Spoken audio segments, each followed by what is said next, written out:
lucid dreaming per se is a very specific definition, and you nailed it. It's when you're dreaming, you're having a regular, normal dream, and then something will clue you into the fact that you're dreaming while you're still dreaming. In other words, with some dream sign or some experience, and this is where the practices come in, something will wake you up. You're dreaming, something will wake you up, and you go, "Oh my gosh, this is a dream." And then you don't wake up into this dimension. You stay in that dream. And therefore, like you, Rick, I've hit the same thing. Many of them, that's one reason I'm so passionate about these practices. Some of the most, if not the most transformative, so-called remarkable experiences I've ever had have occurred in my dreams and continue to occur in my dreams. And they, as you know, these can be profoundly transformative and real game changers. And so one of the reasons maybe one of your listeners are maybe interested, well, this sounds like cool. They're like, why should I bother? Because usually, right, when we go to sleep, ego puts up its do not disturb sign, right? It's like, you can mess with me during the day, but my sleep is precious.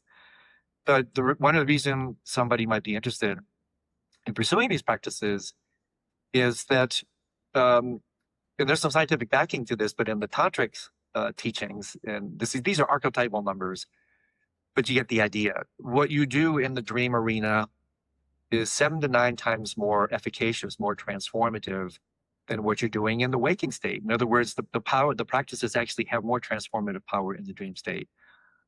Why is that? Well, because you're working with mixing metaphors with the tectonic plates of your experience, with the DNA, with the blueprints of your being.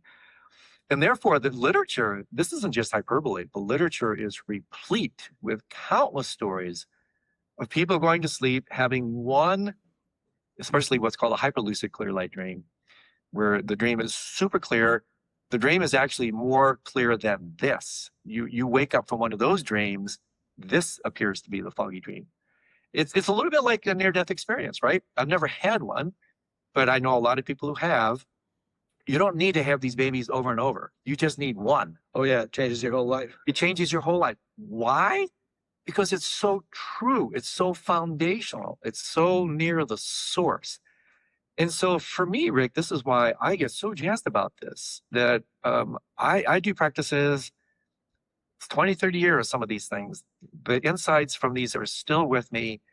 One dream like that can really irrevocably, in the best way, transform your life. And so this is helpful for people to understand, like, what's the right view behind these practices? Why should I do them? Well, this is one reason.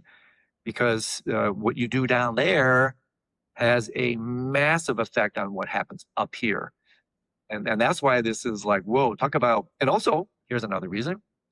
You enter the dream state at least 500,000 times during the course of an average life. That's, a month a year, over 6 years during the course of an average life, just in this dream state, not even sleep. You can get a PhD in less than 6 years. So imagine all the stuff you can learn. That's why I playfully call it night school. How much you can learn by taking advantage of these unique kind of cognitive mental states. And again, there's so much to say here in the literature. What's really exciting is more and more studies are being done, more data is coming out. And the biggest kicker, of course, are the induction techniques. How can we have these dreams with some regularity? And that, of course, is where dream yoga practice comes into play.